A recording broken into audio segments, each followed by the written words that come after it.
What's up, YouTube? Andy from the Sports Card Flip Game here with the latest on how to get you plugged into all things sports cards.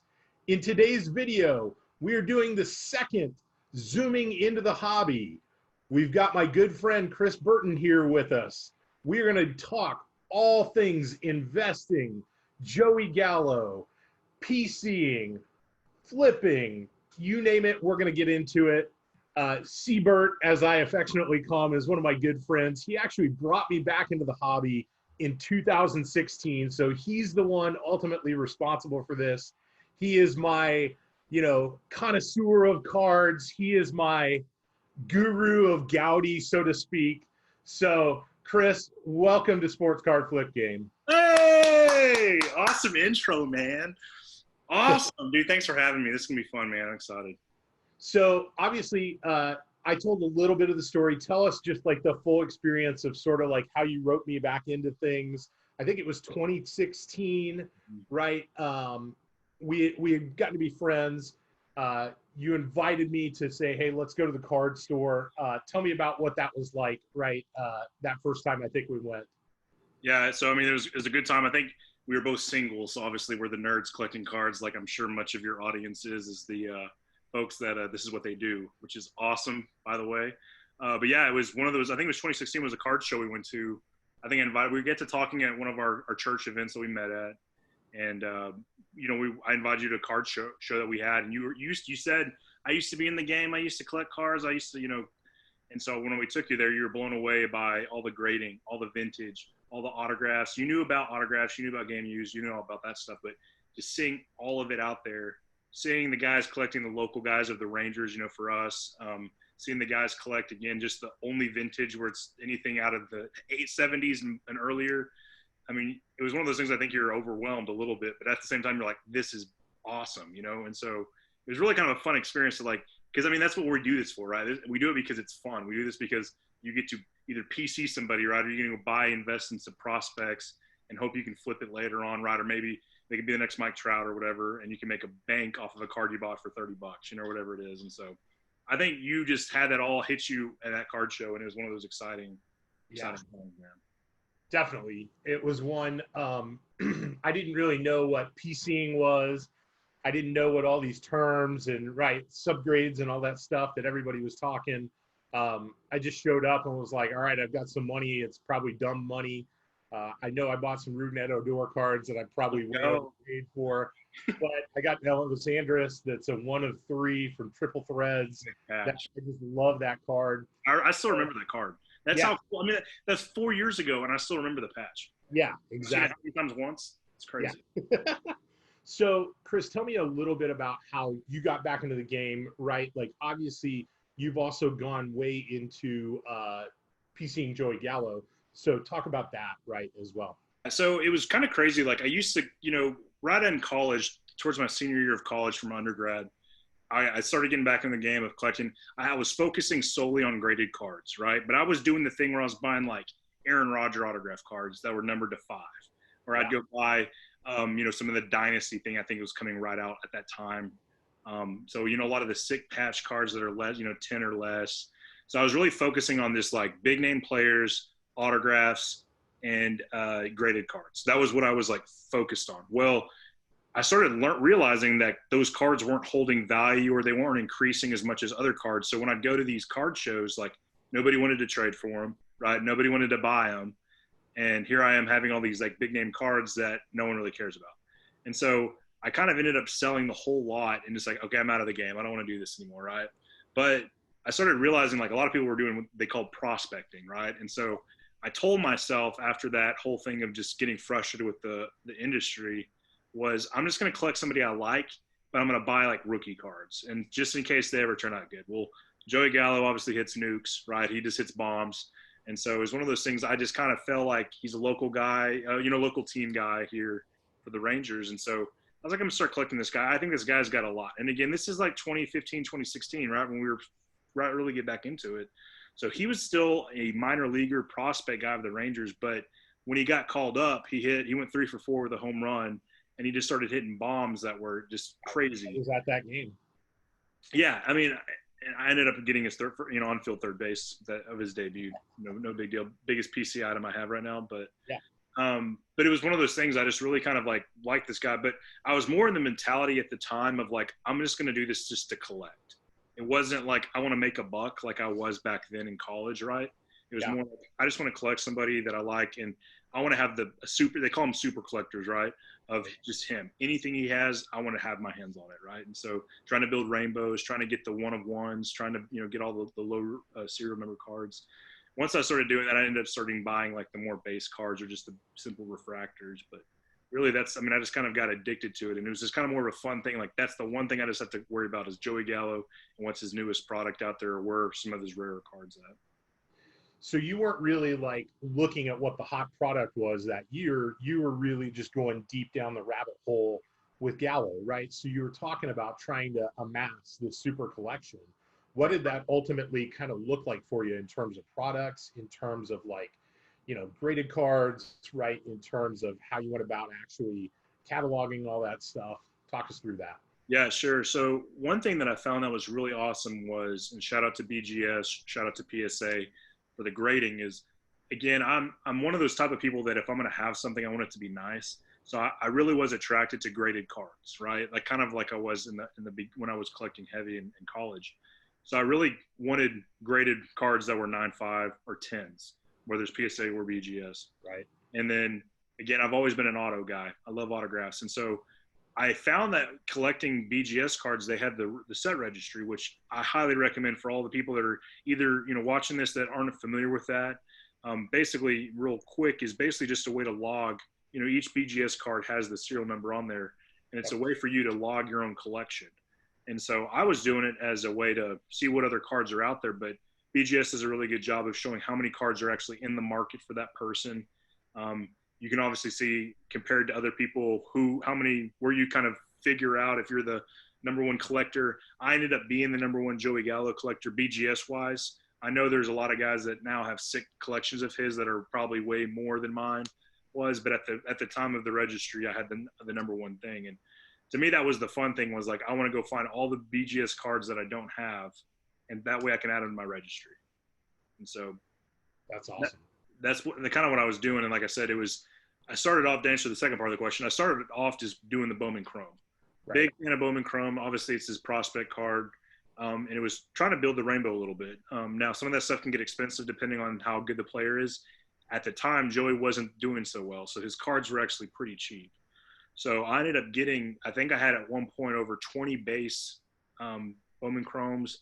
I think I had 3 blues, 4 refractors, a couple gold.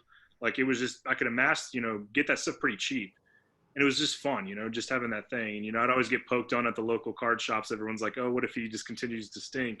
You just wasted all that money, which is very true. But, I ended up, later on wanting to turn to other things for PC items. And so ended up started piecing that stuff out. But I still have a huge collection of Joey Gallo stuff. But that's kind of how I got into it. Right. And so you kind of used his Bowman Chrome as like the jumping off point, right? Because obviously in baseball, that prospect card is really sort of, it's either their first time in a Rangers uniform or in their pro uniform, right? Like obviously they diversified into draft and have that product and have kind of gone, crazy on the number of products that they have. But then, right, like how did you sort of expand that? Did you look to rookie cards? Did you look to other autograph cards? Like how did you sort of, go about that? Yeah, so good point. So like baseball is unique in the sense that I guess all card brand, platforms are where, like baseball, Bowman owns the licensing rights, right? So you remember back in the day, like when we were collecting in the early 90s, like Upper Deck was a huge baseball brand, right? And so it was one of those things like, to me, the value, if you're going to collect something for value for baseball, it's got to be a Bowman product. Yeah. Because they own the licensing. If you're going to try to sell to collectors, people want to see that Rangers emblem or the Yankees emblem. They want to actually see that team logo. So that's why I think on the baseball side, you're always seeing the Bowman or the Topps because they're owned by Bowman, right? They're the higher valued cards, especially the rookies, because they're obviously in their major league uniforms. Prospect cards they are too, but it's not a true rookie, right? It'll be a prospect card.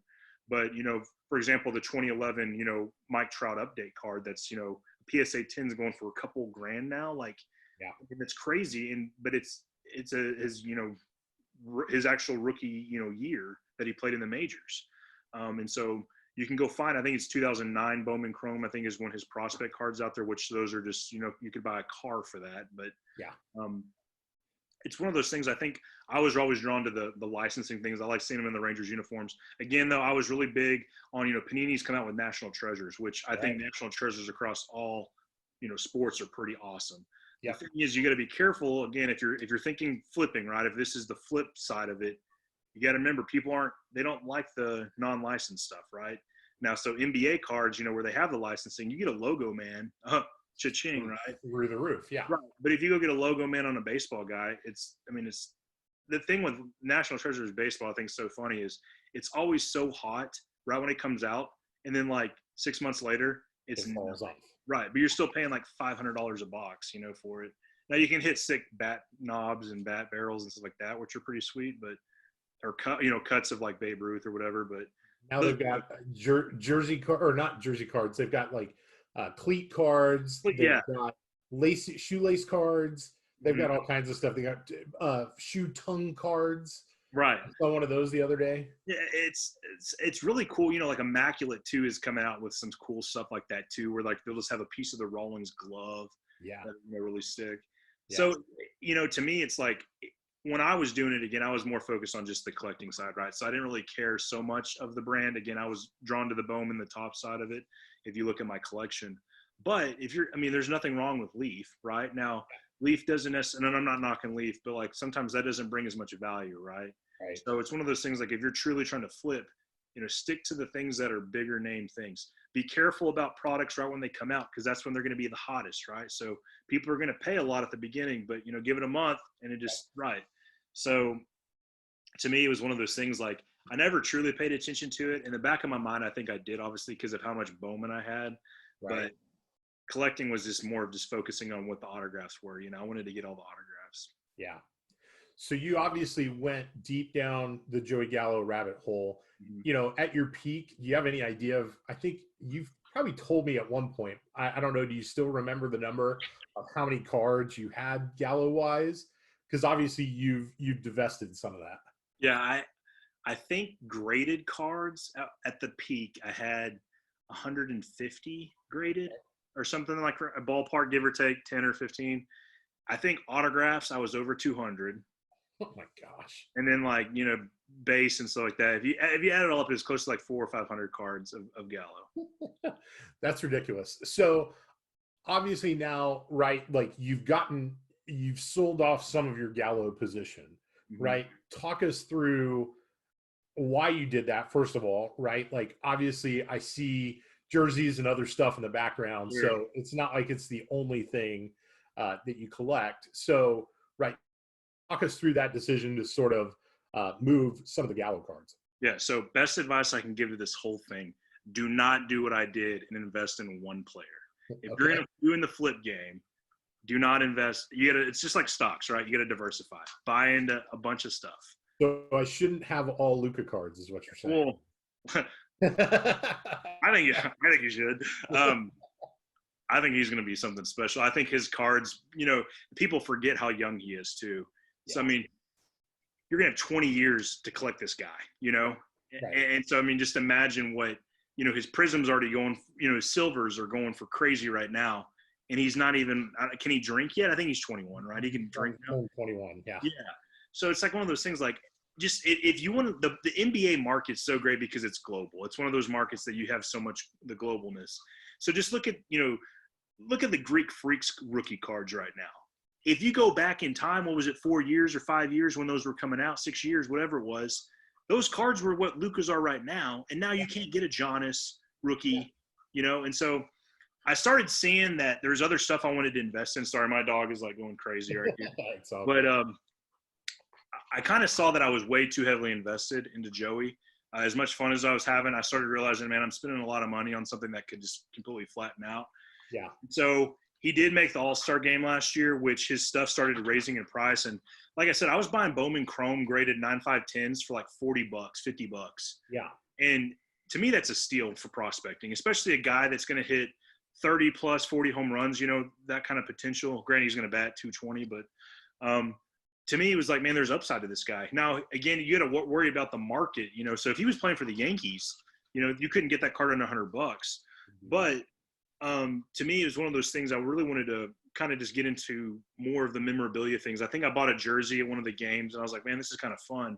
And I've always, collected balls when I could find them, cheap at the show and authenticated, obviously. But I really started getting really into buying baseballs, signed baseballs and signed basketballs. And it kind of just took over from there. And so I would usually just sell my Gallo cards. I'd flip them. So I was selling the Bowman Chromes for anywhere from 100 to 125.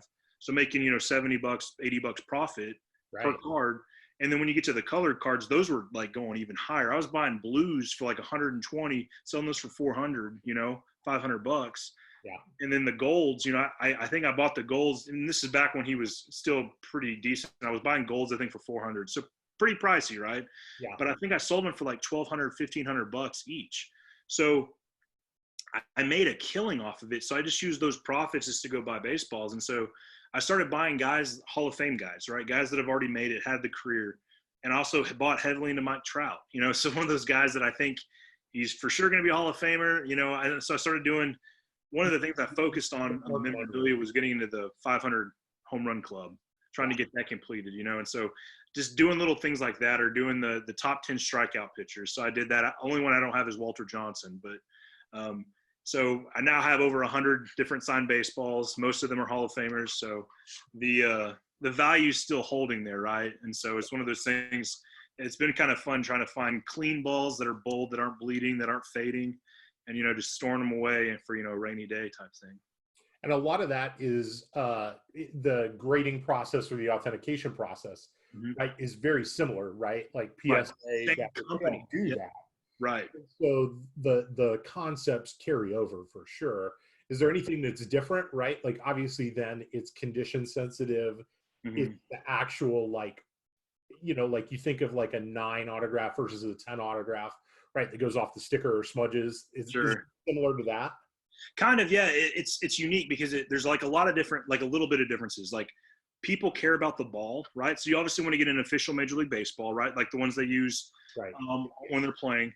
But the thing too is, depending on the player, we've had different commissioners, right? So like Bud Selig balls, right? So a lot of people will go and get these rare. I mean, there's a whole group of people that collect just commemorative balls that are official, and you'll laugh at how crazy expensive some of these balls are, and then people will pay 5 times the price for a guy's autograph just because it's on one of these rarer balls, and so like the color balls and stuff like that. The home run derby ball, think of the home run derby balls, right?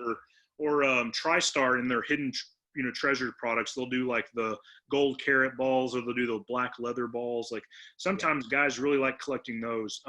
One guy I saw recently had a Mike Piazza, something with Mike Piazza's like home run, one of his home run commemorative balls that apparently are super rare. The ball was snow white, it's from, the 90s. And so like people are saying like, that's just super expensive, and so people will pay top dollar for that, even though it's just a regular baseball. That's amazing. So it's kind of different in that aspect of it. But yeah, people definitely have gradings for the balls of the signatures. Again, if you want a bold autograph, PSA will grade the auto. Beckett used to encapsulate. I actually have a couple, I don't know if you can see them at the top there, that are encapsulated, that they'll grade the auto. They'll grade the authenticity, obviously, to make sure it's authentic. Right. But they'll grade the auto. So a lot of the guys will buy that for like a Mickey Mantle. If it gets like a 10 auto, I mean, that's big bucks, because I think he passed away in 94 or whatever. So, I mean, that's 16 years that he hasn't signed, so it's kind of the same area there. Again, you got to watch out for the different types of pins. I mean, people get really detailed into it. I'm still getting my feet wet, but like the silver pins and like the pins, all that sort of stuff. People used to, as a kid, we'd always just take a Sharpie, and that's like one of the last things you want to do on some of this stuff. I mean, there's a market for it, but like everyone wants the blue font, pin there.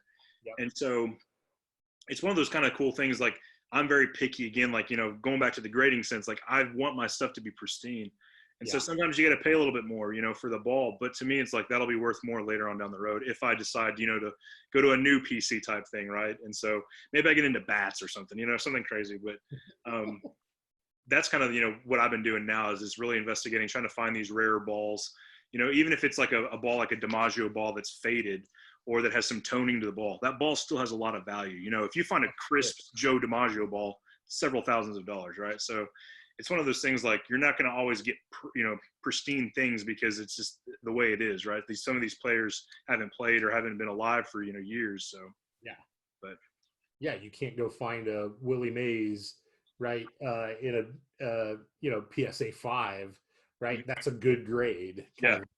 Yeah, and that's the cool thing is, like, a lot of these guys are still alive, but they're getting older, and like Stan Musial, just passed away a couple of years ago, and so, like, I have a couple of his autographs, but you can kind of see towards the end of his life, his signature started getting a little bit, because I used to think his signature was really awesome and clean, but one of the ones I have towards the end, you can kind of tell was more, difficult for him to have written. So to me, just seeing the differences in the timeline of these people, so if you go by a Willie Mays, I mean, I think he just turned 89 a couple of days ago.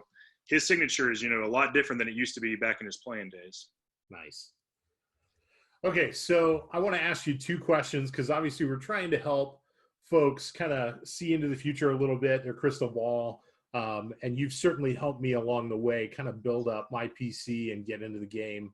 What advice would you give to new folks, especially on the investing side, right? You just gave us great stories about Joey Gallo, right? Like, what would you kind of say now looking back, right, for folks to either focus on, should they diversify? Should they focus on rookie cards or prospect cards, higher end, low end, all that sort of stuff? Right. No, I think this is the common mistake, right, in the game, right, is that people go and they'll buy the most expensive product thinking like, oh, this card's going to hold its value, and I think that's like a big misconception. Sorry, again, my dog is just like, it's all good. But yeah, I think you got to first off separate, are you investing or are you collecting? I think that's the biggest thing you got to tell yourself. And I think we've had conversations on this where, collecting, you shouldn't care what the brand is. You shouldn't care how much it costs. If you like it, buy it. That's what you're doing. It's collecting. That's the fun part of it. Yep. If you're investing, I think it's 1,000% different. I think you really got to stick to the rookies. I think you got to stick to the prospect cards. Again, it depends on the sport, right? Like Prism for basketball is insane right now. Yep. National Treasures, like I was knocking on baseball, in basketball, stupid money. Now you're going to pay stupid money, same with Flawless, those types of things. So it really depends on the platform too, of what you want to collect. Something else to keep in mind is from the basketball perspective, it's a global thing.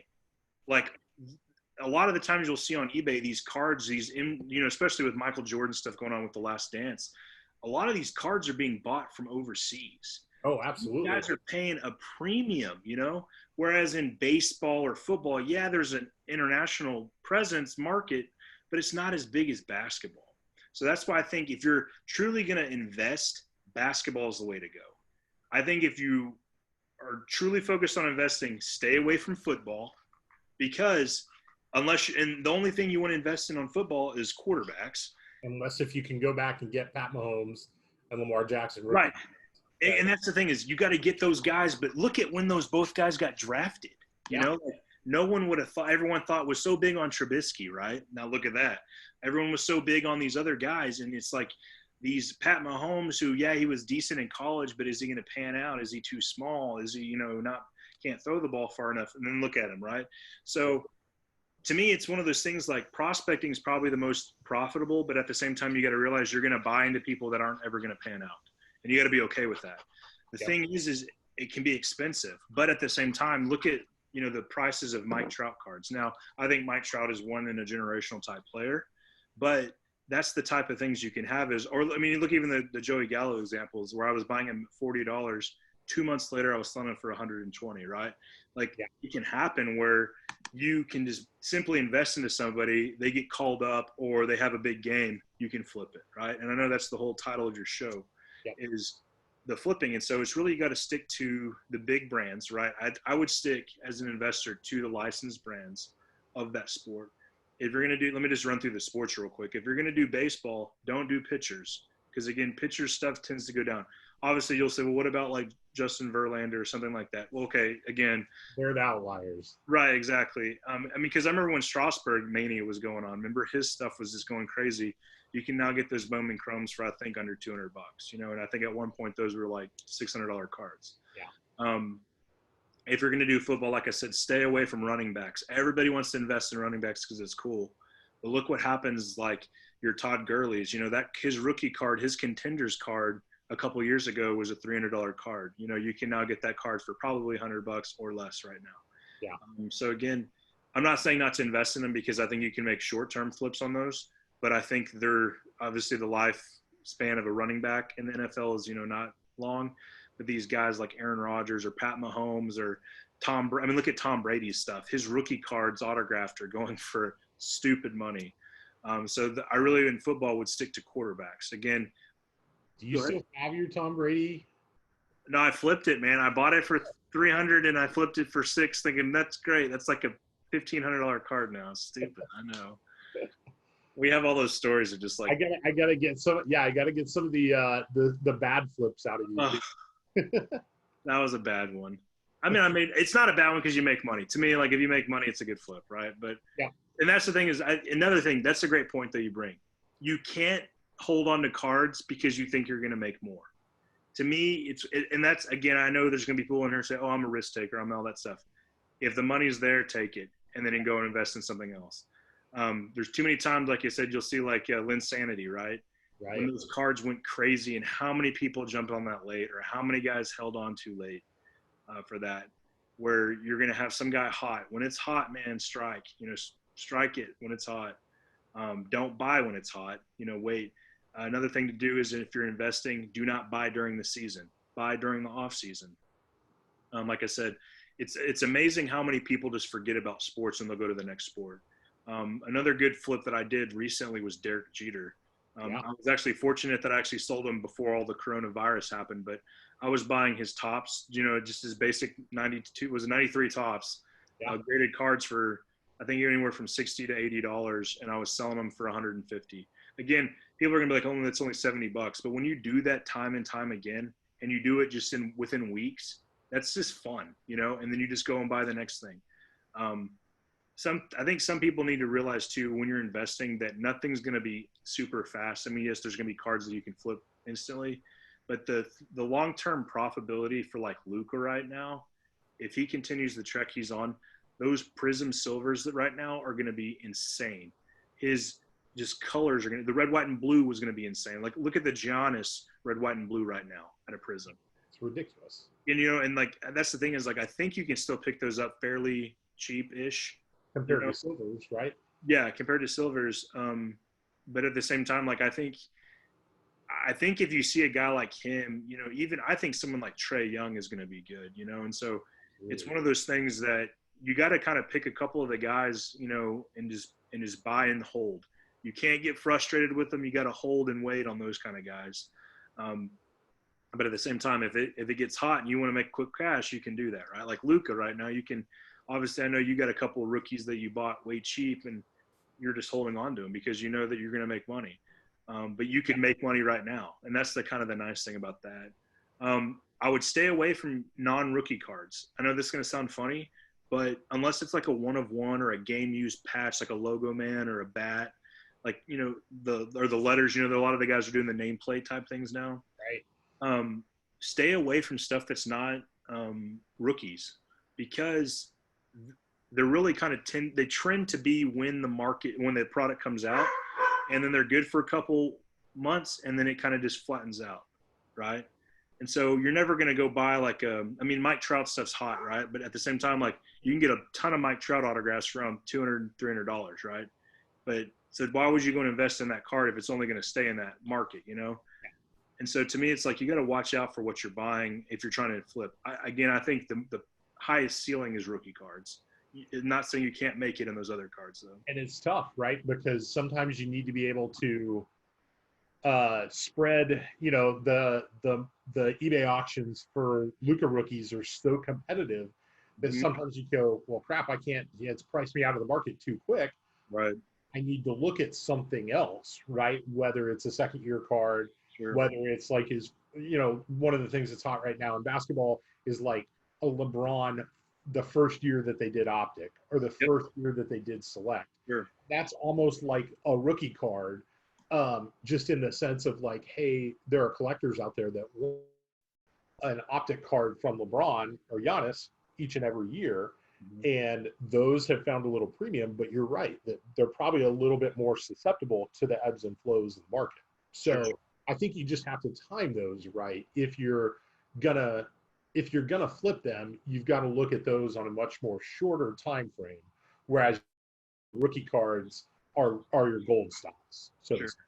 And like another thing you'll see is these guys, that have a little bit bigger bankrolls and stuff will go buy a case of optic, or they'll go buy a case of prism, or a case, of flawless, which is crazy. And they'll throw it in their closet. And then 2-3 years go by, and say if they have a guy that's like a Patrick Mahomes, or a guy like LeBron or Zion, or Luka for recent guys, that's their rookie year, and there's a potential chance of pulling one of those cases alone will just quadruple in money. Well, yeah, I'm going to hip you to some knowledge, right? So Donruss basketball, which is a lower end product, right? Mm-hmm. I've reviewed on the channel, hit a good Zion out of. A case of that from this year that you could get for, when it came out, was like $125 a box, is now selling for more than $4,000 a case. Jeez. So compare that with last year's National Treasures, where you can pull a $20,000 plus Luka RPA. It was $5,000 or $5,500 or something for a case last year.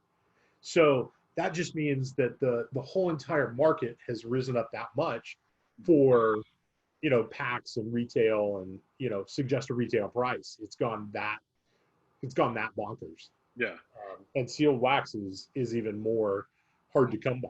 Yeah. And I remember Luka's like class 2 with, like, they had DeAndre Ayton, I think 2 in there, which a lot of people were investing heavy into him. Yep. And then, and Trae Young and all that. And then everyone's like, kind of like, well, is Luka really the only top value out of that product? Because, I think a lot of people were buying into Prism, and if they didn't pull Luka, you're losing a ton of money on those boxes, because you're pulling a $30 card maybe, and you're trying to get, Yeah, but there's, Shai Gilgeous-Alexander, his rookie cards are in there. Yeah. Right? Like, obviously, you could still hit a Trae Young. Sure. Or some other guys that still, right, like maybe have a little bit more upside. So I can definitely see it a lot like, baseball prospecting. Sure. I think the closest, right, like, comparable, because you do have to wait on some of those guys for their market potential, their ability on court to actually make it happen. Yeah. It doesn't always happen right away. I think so too. Like you said, like some of those guys, you got to sleep on them, right? Like, look at Mike Trout was drafted like in the 20. He was like the 20-something pick. Yeah. Right? So that means there's almost 30 people taken before him. Yeah. Like, you just don't know like how long it's going to take someone to develop. Yeah. Some of those things. Like, so I think if you're gonna, I guess to direct it back to the people, your subscribers, sit on those prospects. And again, don't get impatient with prospecting. It's one of those things that it could take anywhere from a couple years to 5 years to, potentially 10 years of the value. Because like I said, once you have an established player and you have their prospect card, there's no need to sell it, because they're just going to continue to rise. Right. And so specifically on a guy like a Luka, who could be, potentially one of the greats, like, why would you sell it now if you can hold it and have the means to hold it and see what that card's going to look like in 10 years? I can't even imagine what a Prism Silver is going to be in 10 years. Yeah. We'll have to come back to this video and be like, oh, what are they going for? Like, $1,500 or whatever it is. And then it'll be, hey, we should have bought more Luka Silvers, right? Yeah, and that's the funny thing too, is like the quick flips are the guys that are about to go to the Hall of Fame. So if someone's about to retire, or they're up for a ballot, the next couple of years, why not go buy a bunch of their rookie cards right now? And once they get on the ballot or get voted in, go sell it that week. Yeah. Like there's so many. The thing about this market, the beauty of our collecting is there's so many easy ways to make money like that. Now, again, you got to spend the money, right? So if you're like me, there's definitely someone out there that's watching this that was like us, right? That didn't necessarily had like the time to go spend $400 on a card or even $100 on a card. That's okay. Like I said, you got to just buy a card, you know, go to the penny boxes, the dollar boxes, buy those game used cards, go flip them on eBay for a couple bucks. You got to grind, right? And I think we've both done that type of stuff where we got a card for a couple dollars and then we ended up selling it for 10 when it got hot. And you take that money and you go buy a $10 card. And I think it's one of those things, like, anybody can do this. And that's what's really cool about this hobby is you don't have to be the guy that has thousands of dollars and you go invest. You can go buy a $5 Luka card and all of a sudden he has a great game. You go throw it on the internet. Some guy's like, man, I like that card. I'm going to buy it for 15. Okay, you just made $10 profit. Use that $10 profit, you know, to continue to go buy stuff. For $15, I guess you made out of it. But that's awesome. Yeah. All right. Well, Chris, I really appreciate it. This has been awesome. It's been great catching up with you. Love hearing stories from the Gallo PC. And okay, what's the name of the room that you're in? it's the Galleria, baby. Let's go. I love it. I love it. All right. Well, that's going to do it for today's video. Again, Chris, thanks for joining us. If you haven't already subscribed to the channel, go ahead and hit that sub button and turn on the bell notification. Would love for you to comment down below. Tell Chris what you think about his Joey Gallo collection, his ability to profit. Man, he's a Mad Hatter. He's done great things in the hobby. So that's going to do it for today's video. Until next time, keep your flip game strong.